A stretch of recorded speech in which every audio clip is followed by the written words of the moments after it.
So we'll now move on to the second part of our presentation. And the second speaker today is Swami Atmajnanananda ji. He's sending his message through a video. And the title of the talk is Comparative Study of Shankara and Sartre Traditions.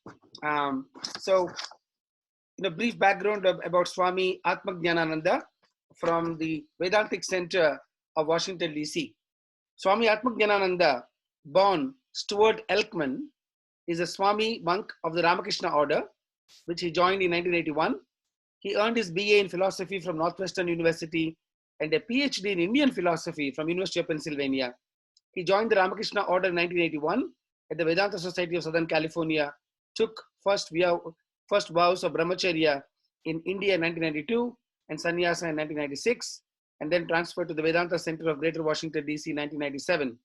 He's a scholar in Indian philosophy and traveled extensively throughout India and Bangladesh, contributed various articles and translations. One of his articles was published in Living Wisdom, Vedanta in the West. He also authored Jiva Goswamin's Tattva Sandarbha, a study on the philosophical and sectarian development of the Gaudiya Vaishnava movement. He envisions that with the help of a healthy imagination and a smattering of devotion, all action can be converted into acts of worship. We heard about Jivan Mukta all through this festival.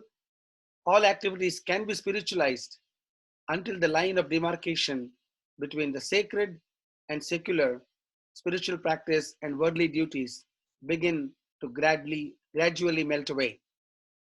Thank you, Swami Atmajnanananda ji, for sharing your message via video. You may now play the video.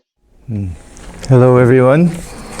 Let me first begin by thanking all of the organizers for this program. It's very nice to have this series of lectures, and really I wish all success for the oneness celebration of Shankaracharya by the Advaita Academy. And I'd like to begin just by chanting the first verse of Vivekachudamani. This is a verse in honor, Shankaracharya, in honor of his Guru Govindapada. Om Sarva Vedanta Siddhanta Gocharam Tamagocharam Govindam Paramanandam Sadgurum Pranatosmyaham. I bow to Govinda, whose nature is bliss supreme, who is the Sadguru, who can be known only from the import of all Vedanta, and who is beyond the reach of speech and mind.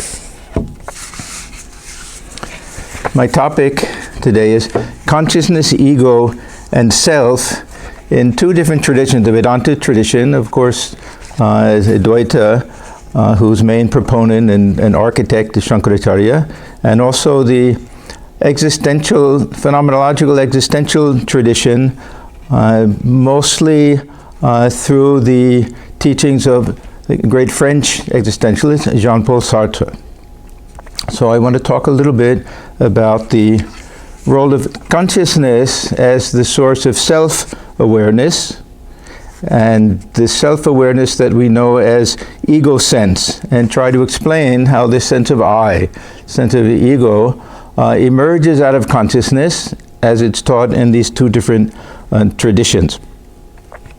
What I find interesting is that there's tremendous similarity between these two thinkers, Jean-Paul Sartre and Shankaracharya, even though in many ways they're completely opposite. And so it'd be very interesting, I hope, to look at the two of these great thinkers side by side and see how their overall philosophies can be so similar, and their lifestyles and their ultimate goals of life can be quite a bit divergent, especially if we understand the existentialist tradition as looking upon this human life as basically absurd in the sense that there's no inherent meaning to it. Whereas for Shankaracharya and almost the whole Vedantic tradition, this human life, Manushyattvam, is considered to be one of the great blessings that we have and the opportunity for the higher type of realization. Okay, I will start with the doctrine of the Panchakosha. This is a very well-known doctrine, but there are a lot of subtleties to it that I'd like to go into a little bit. We know this mostly from the Taittiriya Upanishad. This is where we find it in the Shruti, on verse 285. There in a very basic rudimentary form, but this gradually becomes one of the most important models and one of the best ways for us to understand the real nature of the self, or the Atman, as being covered by a series of 5 concentric sheaths, we can say koshas. The sheath of the body, Annamaya kosha, the prana, pranamaya kosha, mind, manomaya kosha, the intellect, vijnanamaya kosha, and what we can call basically the subconscious mind, the anandamaya kosha. So we find a very long, detailed section in Shankaracharya's Vivekachudamani, one of the most beautiful texts that we have, explaining this doctrine with great subtlety. It's a doctrine that we can look at just as a general model, but when we look at it individually, how this sense of I emerges through this false identification with the different layers that we have. It's very interesting from a psychological and philosophical point of view. So very simply, this doctrine states that the real self seems to be covered by these 5 different sheaths. The outermost, called the Annamaya kosha, consists of the physical body. Then if we picture another circle inside of that, these are all kind of concentric circles, we get pranamaya kosha, the sheath of the life force, prana, and also the senses. This will lie within the physical body and be subtler. Then we get manomaya kosha, the sheath of the mind. This also lies within both physical body and the pranic body. And then vijnanamaya kosha, the sheath of the intellect. This will turn out to be the critical one for our study this morning. This also lies within the 3 previous sheaths. Then the final one, the anandamaya kosha, the sheath of bliss. This is also the sheath of ignorance. This is what is functioning during the time of deep sleep. So the idea is that the real self, or the Atman, appears to dwell within these 5 sheaths at the very center of them, so that if we peeled away each of the 5 different sheaths, we would find at the very heart of this the Atman. We would find this, as if we could find a pearl right at the center of the whole thing. And yet we find when we peel one off after the other, then we end up not with any particular thing, but just a tiny little space. Once everything is gone, it's infinite space. The Upanishads can say the size of a thumb, but once the coverings are gone, either through reasoning or through meditation, then we realize that the self is something infinite. It's something like the doctrine of the Ghatakasha and Mahakasha. The space within the jar seems to be confined there and limited by it and defined by the shape of the jar. But once we eliminate the jar itself, we find that space inside is one with infinite space. In fact, it was never separated. It was never space inside the jar. The jar was inside space. So we get this type of understanding through this Panchakosha doctrine. But there's something more to that. And it goes to the idea that we falsely identify with all of the different layers, the different koshas, at different times, sometimes a combination of all of them, sometimes more particularly one than the other. And through this false identification, a sense of I emerges. The ego sense comes through this type of false identification. So we have 2 very important concepts to help explain this to us. 2 key concepts in Advaita Vedanta. One is called adhyasa and the other is called upadhi. The term adhyasa generally translated as some type of superimposition, and it goes hand in hand with the concept of upadhi. Upadhi is very often explained in terms of limiting adjunct. And upadhi is actually a quality that inheres in a substance or seems to inhere in a substance. It may be accidental, it may appear to be an essential quality, But very often it's something that defines something. So the blueness of the sky, that will be then upadhi. But it's something that can be added on also. And the addition of it affects the substance in a very secondary way. For example, if somebody gets a higher degree, they get a PhD, so they can add that to their name. They're the same person they were before. So this adjunct, it helps define them a little bit more, but the person is exactly the same person, with it or without it. So in Vedanta, we find that there's an additional element to this idea of upadhi, and that is that what we attribute to the substance, the attribute that we attribute to the substance, doesn't really belong to it. And this is where adhyasa comes in. It's been superimposed, so we get the sense that it actually belongs to it. We have many different examples in Vedanta. One which I like very much is, suppose we have a crystal vase, and behind that we put a red rose. Now when we look at it from the front, it looks as if the vase is red in color.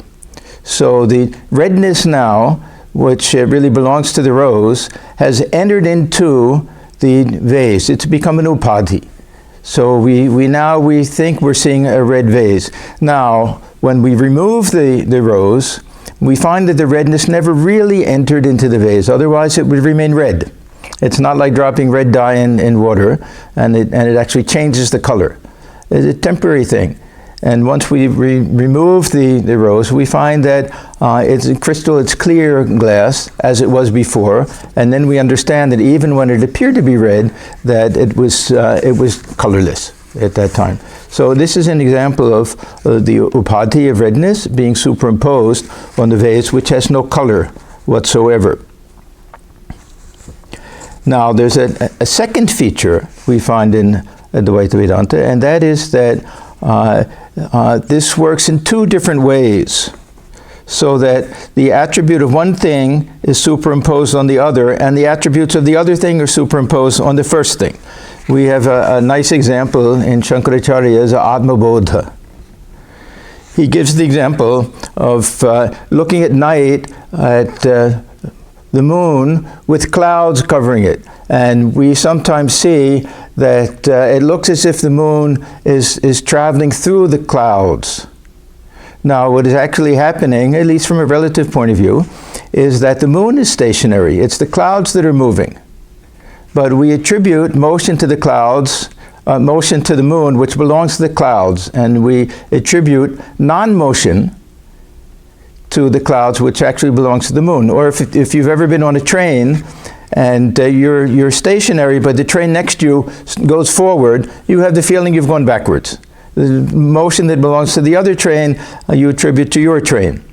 And the stability that you have in your train, you attribute to the other train. So this is what happens when we superimpose these upadhis, and mostly the attributes of manomaya kosha and vijnanamaya kosha. Of the mind and the intellect, which we'll see is really the idea of ego. When we superimpose this on pure consciousness, then we find that we have taken the essential element of consciousness and we've attributed that to mind. And we've taken this idea of I and attributed to this ego sense to consciousness. So we're making a double mistake here. Now, what does it look like when we falsely identify with these different upadhis? Suppose somebody hits me, and I say that, why did you hit me? What does that mean? That me is the body. So I identified with the annamaya kosha. Or if I say, I've lost my hearing, I've gone blind. I haven't gone blind. The senses are no longer functioning. Or if I say that I'm an intelligent person, what do I mean? I mean that the intellect, the mind and the intellect function well, that they're highly trained and logical in a certain way. Or even I say I'm a happy person. I've identified with this Anandamaya kosha, which is the real source of happiness. So this is in general the process that's taking place, but how does this sense of I come about? This false identification. This is attributed by Shankaracharya in this Viveka Chudamani to the Vijnanamaya kosha. Vijnanamaya kosha roughly corresponds to buddhi or intellect, and the essential thing here is that it has the faculty of self-reflection. That we talk about as this witness, that's how we can observe ourselves, but really it has to be through this Vijnanamaya kosha, because many lower animals and small children and everything, they may have a certain type of intellect, but unless they have this ability to be self-aware, then the sense of I doesn't emerge the way we understand it. So this Vijnanamaya kosha, if we take it to be the buddhi, then it has this decision-making quality, Nishchayatmika buddhi, they say. And it plays a special role, as they say, in this process of false identification. So this lends another very subtle level of thinking to this Vedantic concept of adhyasa and the concept of upadhi.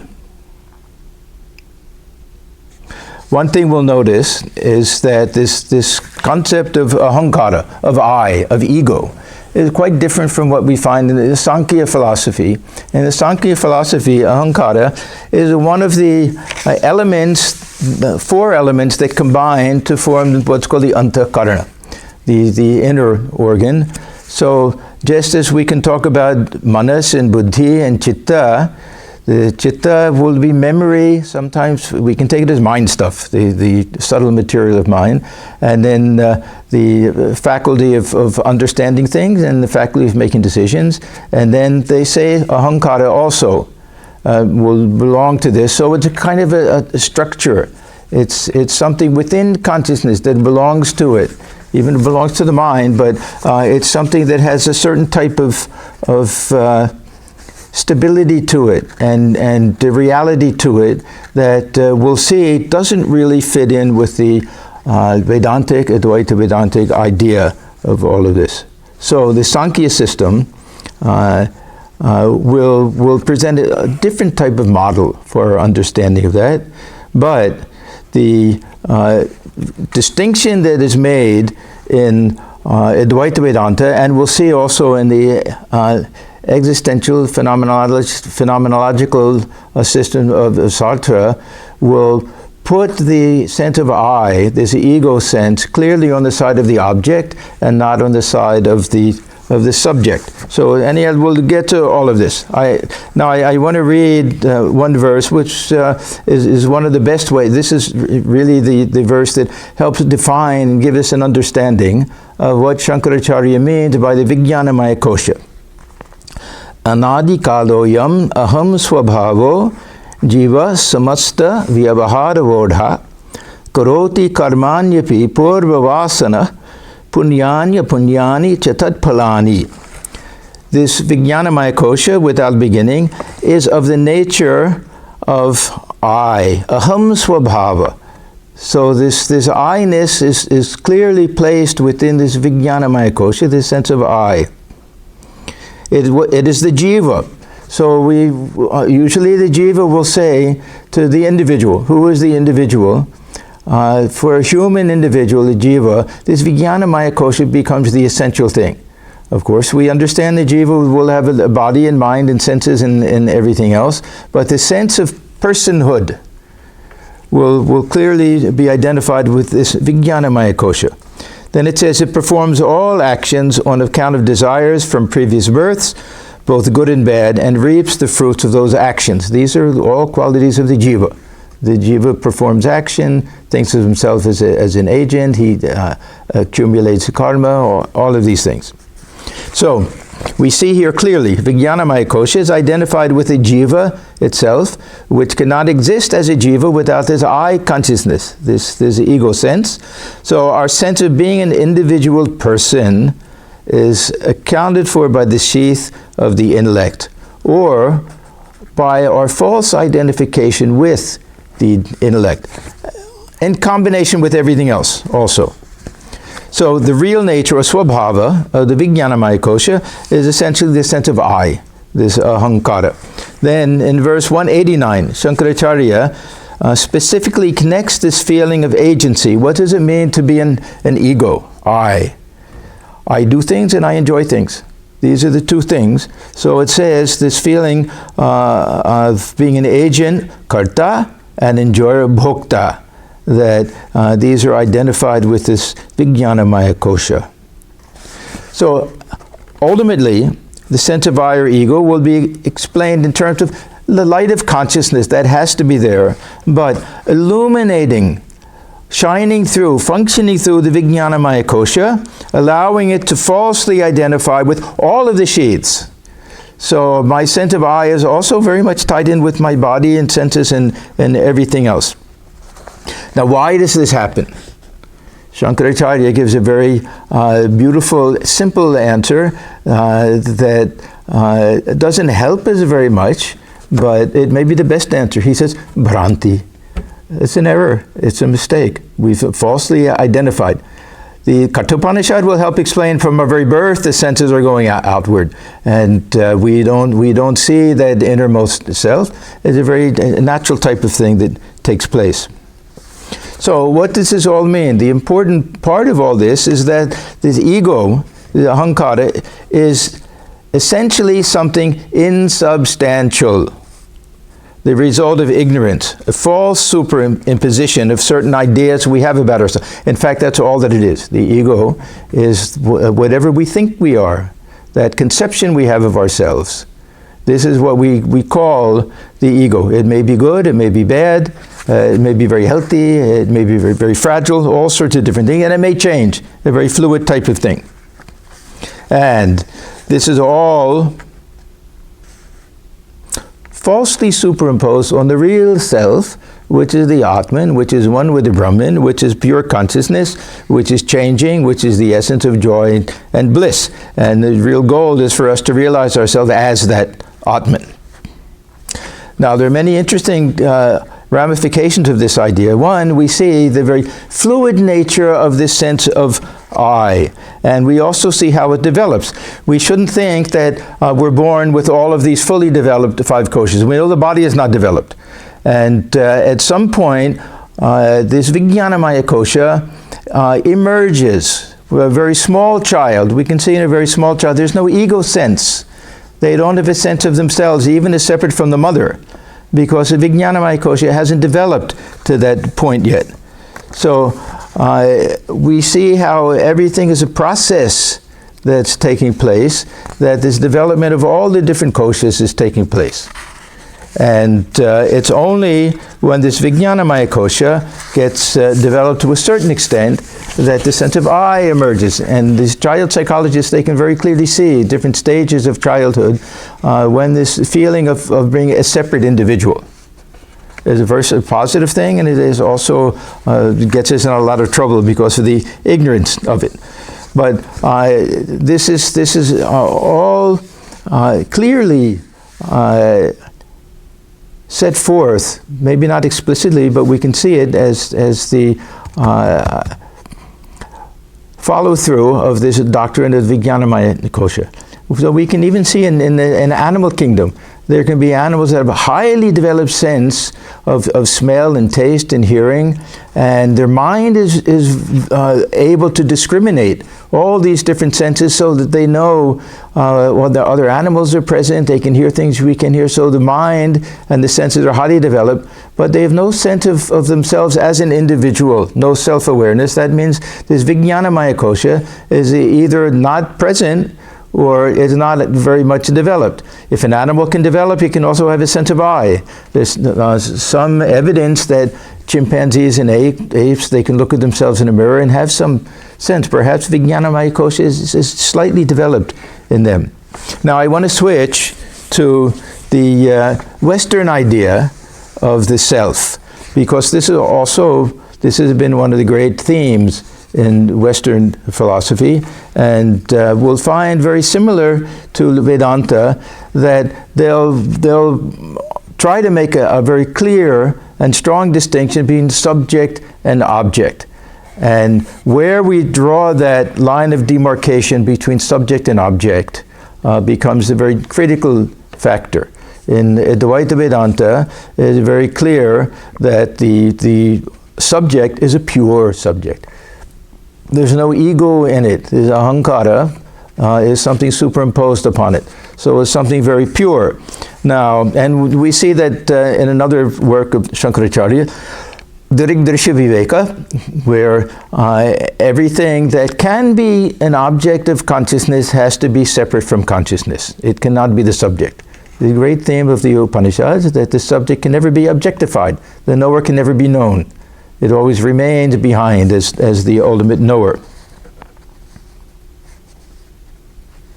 Now, in most of Western thought, especially in psychology, when they talk about the subject, they're talking about the jiva, they're talking about the individual together with all of the coverings, with the body, mind, intellect, senses, all of these things together as one package. This is the person, this is the individual. If you want to analyze somebody, do self-analysis. Self-analysis is not the self-inquiry of Vedanta. Self-analysis will be what are the tendencies of my mind, what are the hidden desires that I have based on the experiences that I had through this physical body, all of these different types of things. So for most of the time in Western thought, the subject was the individual. They didn't go too much beyond that. There was a great French philosopher, René Descartes, who tried to explain the undeniability of the subject. So he said, I can doubt everything but my own existence. Therefore, the doubter cannot be denied, cannot be doubted. So, cogito ergo sum, I think, therefore I am, became a very famous dictum, but it doesn't clearly explain who this I is. It is still on this ego level. Now, another philosopher came later, and he's really considered the father of the school of philosophy. This is phenomenology. His name was Edmund Husserl, and he wrote a series of lectures or articles called the Cartesian Meditations that meant on the conclusions of Descartes. And very basically, what he does is he takes I think, therefore I am, and replaces it by something like, I am aware that I think, therefore awareness exists. Now we're getting closer to the Advaitic position, but it's still a far cry from that, because what he comes up with is some type of transcendental ego.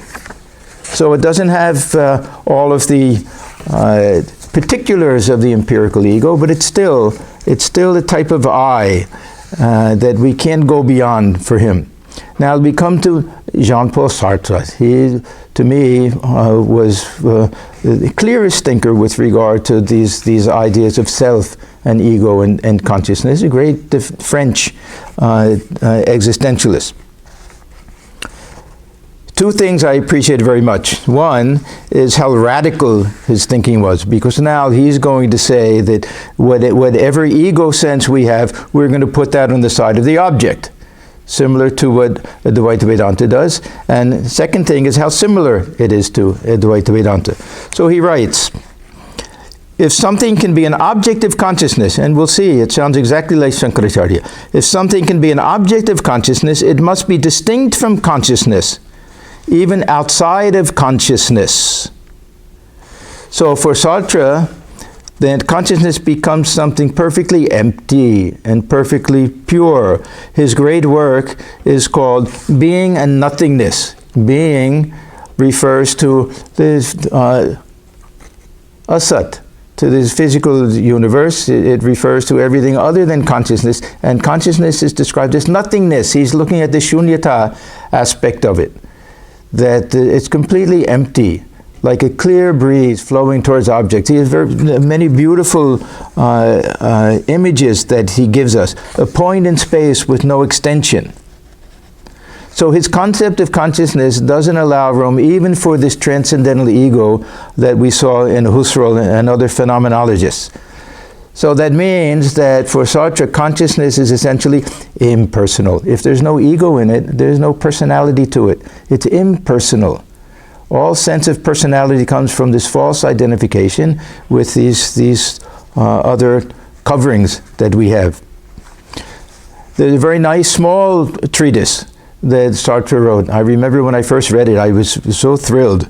It's called Transcendence of the Ego.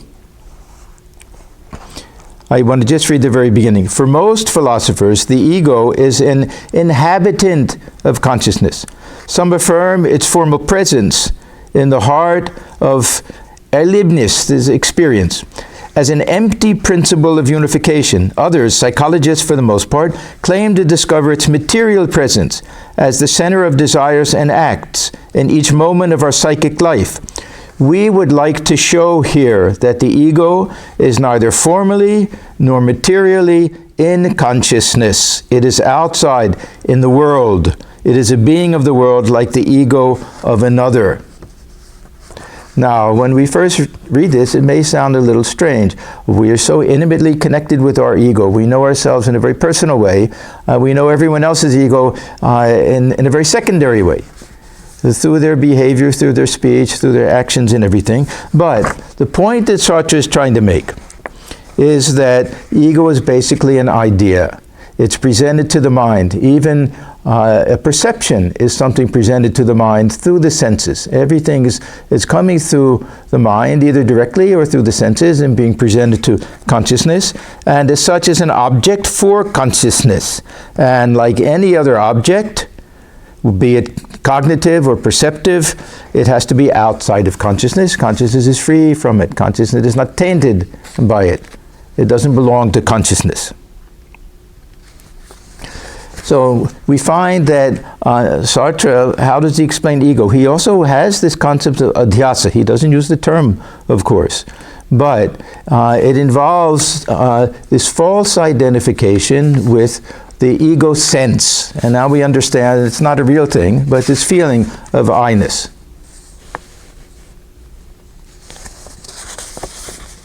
He makes a very beautiful statement. He says, I am my consciousness of me. Now, think of this. I am my consciousness of me. He's explaining it both in terms of the higher self and the lower self. I, who is the real I? The real I is the one observing the me, observing the ego. And yet, it defines me because I falsely identified with it. So I am that from the lower point of view. But since I'm aware of it, it's not me. I'm the one who's aware of it. So we find the first I in this statement referring to the real being, to pure awareness, and the me to this ego sense. Now, what are the practical ramifications of all of this for Sartre, and then we'll see also for Shankaracharya. Sartre does not draw any metaphysical conclusions. He wasn't interested in that. I was always a little sorry that he didn't deal with those types of questions. Then is consciousness absolute? Is it one? He didn't deal with these types of questions, but he did draw certain conclusions, and he had certain beliefs regarding the nature of consciousness, bordering what we might call even ethical and moral beliefs. And what he says about false identification and the powerful role of the ego are also similar to many of the ideas we find in Vedanta. He won't talk in terms of the ego being the source of bondage and getting free from that and liberation. He uses the two terms, bad faith and authenticity. So when we've falsely identified with the role we play in life, then we're living in bad faith. And when we recognize ourselves to be something beyond that, understand ourselves to be identified with consciousness, then we can live authentically, knowing that we're choosing whatever role we play. And then this brings this concept of radical choice. That Sartre says we have to be responsible for all of our decisions. That even though it's natural to identify, that we're choosing to do all of that. Sartre talks about this bad faith, inauthenticity, with an illustration of a waiter. He says he went into a restaurant one night, he saw a waiter, and this waiter was carrying the tray in a certain way, dressed in a certain way, leaning over, writing down everything, and then Sartre realized he had become a waiter. His whole being was invested in being a waiter. Now, what is the fault of the waiter? There's no fault. There's a natural thing. But he's identified himself with the role of being a waiter in a cafe to such an extent that he can't think of himself in any other terms. He is a waiter. He has become that. And he has given up, unknowingly, his ability to think of himself in any higher existential sense, namely as one capable of freedom, capable of choosing. Not absolute freedom, of course. We're all bound by the limitations of the mind, but to be able to take his life in his own hands and to recognize when he's playing a role in life and to go beyond that. There's a play that Sartre wrote about an actor on the stage in France named Keane, Edmund Keane. He was very famous during Sartre's time. And he was such a great actor that he fully identified with every role that he played. The tragedy of his life was that when he was not engaged in playing a particular role, he had no sense of who he was. He had no sense of being an individual or a person. He only knew how to falsely identify with a role. He didn't have any other role, role in life. So for Sartre, we have this idea of bad faith, that for this false identification. We have this idea of authenticity, when we refuse to identify with his ego sense and can be the observer of that. And then we get to this idea of radical freedom. We're condemned to be free. He says we have to take full responsibility for every decision. Even the soldier who was ordered to kill somebody, he's ordered to go into battle and to shoot on the other side, people on the other side. It's a choice that he's making. He can't say, no, I was told to do it, I have to obey. He can choose to disobey, that we have that freedom. Now remember, this is all in the context of World War II also, when that was the main alibi that people use. I was under orders to do it. Okay, now, how is this similar with the Vedantic view?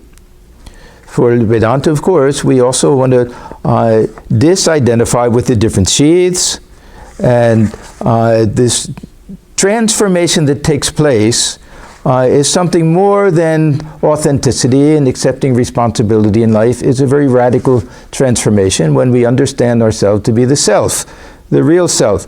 So this will be quite a departure from what Sartre writes, because now we have concepts of really destruction of vidya, which can liberate us in life. Then we have this concept of jivan mukti.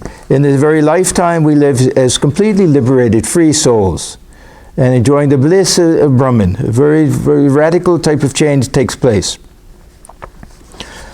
But in order to become a jivan mukta, it's not enough to intellectually understand these things. The Vedanta will insist we have a firm moral and ethical life, basis in moral and ethical life, that we have a strong feeling of renunciation, dispassion, a keen sense of discrimination and discernment, lack of interest in worldly life, not many attachments, and deep faith in the teaching of the scriptures, and then all of the qualities, forbearance and shraddha, other things that we know, and then very sincere, regular spiritual practice. Now, both schools will talk about the difficulty of transcending the ego. We may get rid of it for a short time, and then it seems to come back. This is explained very beautifully by Ramana Maharshi. And I think Shankaracharya would have liked this very much. He says the ego is like an uninvited guest in a wedding, a party crasher. So somebody comes in and nobody really recognizes him. The groom's family thinks he was invited by the bride's family, and the bride family thinks he was invited by the groom's family, but he's being very loud and obnoxious, and he's eating too much, and he's drinking too much, and making a big commotion. So one family looks at the other, and they said, "Did you invite him?" They said, "No." They said, "Did you invite him?" "No." And then as soon as he knows he's been caught, he sneaks out. So the uninvited guest to a wedding, this is the ego. When we examine it, does it really belong here? Then as soon as it finds that it's been caught, then it departs, then it runs out. They say lajjat, out of shame. There's a nice Sanskrit verse about that. Now, Sartre gives almost an identical example. He talks about the thief who, after having a big heist, he goes into the tavern and he's drinking and boasting about everything he's done. But as soon as the policeman comes in the door, he sneaks out the back and waits. As soon as the policeman leaves, he comes back in.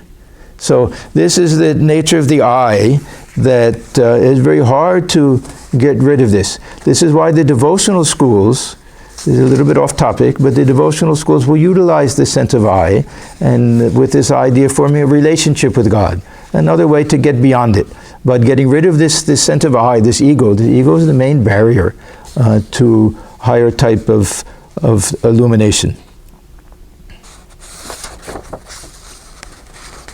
So, for Sartre also there's a practical ramification, that we have to see the hollow nature of the ego, and we have to understand that we're responsible for this life. We have to give meaning to this life, that we want to lead an authentic type of life. We don't want to get caught in the trap of just role-playing our whole life. So we have these ideas that not to be falsely identified with his lower self, and to accept the fact that we're condemned to be free. A very interesting concept, that we have to take responsibility for our lives. We can choose that we want to lead a spiritual life, we want to have something higher in life, that we have to do it. We can't simply say that, oh, I have my samskaras aren't good, this and that. So it's a very nice idea that we have with Sartre.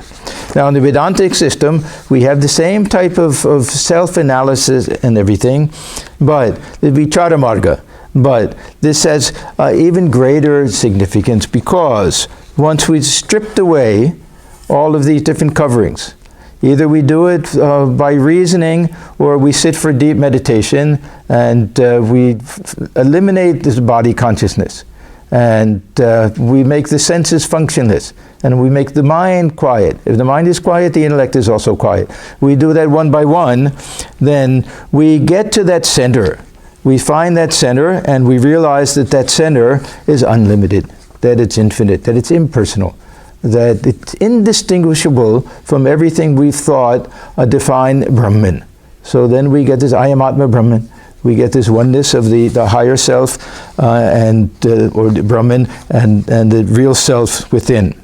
So we find that we're not limited by this ego sense, that we're something separate from that. So in Vedanta, ultimately we find that self-knowledge is ultimately not a mere intellectual exercise. It's something that has to be realized, directly experienced, in an exalted state of consciousness. It's not done in this ordinary state. Somehow, the mind rises to a different level, and this universe will disappear. There's a beautiful verse in Viveka-Chudamani. The disciple says, oh, where did the universe go? I saw it just a second ago, now it's not here. So the mind goes to a higher realm.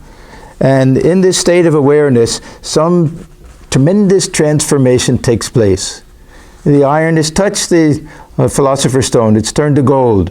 In the Upanishads, it's explained in terms of all the doubts are removed, all the knots are untied, and all our karma is burnt when we have that highest type of realization. There's a very nice verse in Viveka-Chudamani that I want to read, and this will be the final verse of the talk. Viveka-Chudamani, basically a dialogue between the guru and the disciple, and they go back and forth a little bit, but at one point, after receiving the instructions of the guru and practicing and thinking very deeply, the disciple has that enlightenment experience. And when he comes down, there's a series of beautiful verses where the disciple is trying to put into words that experience and that joy of realizing his true self. So he says, Dhanyoham kurata krityoham vimuktoham bhavagrahat nityananda swarupoham purnoham tvad anugrahat. Blessed am I have attained the aim of life. I have become freed from the clutches of the world. I am of the essence of eternal bliss. I have attained perfect fullness, all through the grace of the Guru.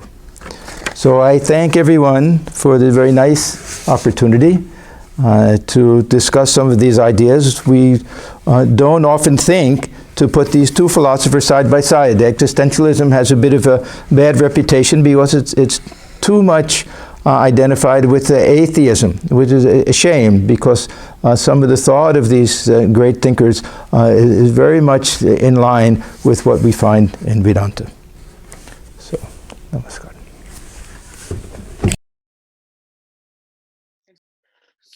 Swamiji, Atmajnanananda ji, that was a wonderful presentation. Probably the first in this festival comparing two different philosophies or mindsets or approaches to what ego means and what Jivan Mukti means. So very enlightening talk. I felt like I should watch it again too, because it was so profound and lots of wonderful detail. Thank you once again for sharing your video presentation. And it wasn't an easy task to compare two such wonderful thinkers. Thank you once again. So this concludes the day 24 session 1 of the Global Festival of Oneness, celebrating life and works of Jagat Guru Adi Shankara. We will see you again in a few hours during our session number 2 with 2 more amazing talks at 6:30 p.m. IST. Relevance of Advaita for our times. In fact, isn't that this festival is all about? Throughout the festival, we have been hearing that Advaita is not for the people in some forest or in the ashram. It is for everyday people. And you can attain Jivan Mukti by just doing what you're doing with a sense of detachment. And we have heard it from so many wonderful speakers, and we'll hear it once again from Dr. R. Subramani. Relevance of Advaita for our times. This will be a live presentation. So please join, tell your friends, tell your family, and take this as a responsibility, because if we need to bring about societal change, we need many more people exposed to this simple idea. Nutan Swamiji said, this idea is repeatable, it is verifiable. It's not that somebody said it and we all have to follow. It is not based on faith. It's based on experience, and it can be repeated and verified by each individual soul. So let's take an action item to tell our friends and our family members to join in this movement, because we do need to bring about a massive transformation in society today. And all the differences that Adi Shankara faced in those years, I personally see them again in today's society. There's so many borders between people, so many ideologies that are different, that are bringing people away from each other. So please share about this festival. And the second talk on the session will be Introduction to Vaidyanatha Ashtakam by Swamini Pramanandaji, which will be a video presentation at 7:15 p.m. IST. This is Thursday, May 21st at 6:30 p.m. and 7:15 p.m. We look forward to seeing you all. Namaste.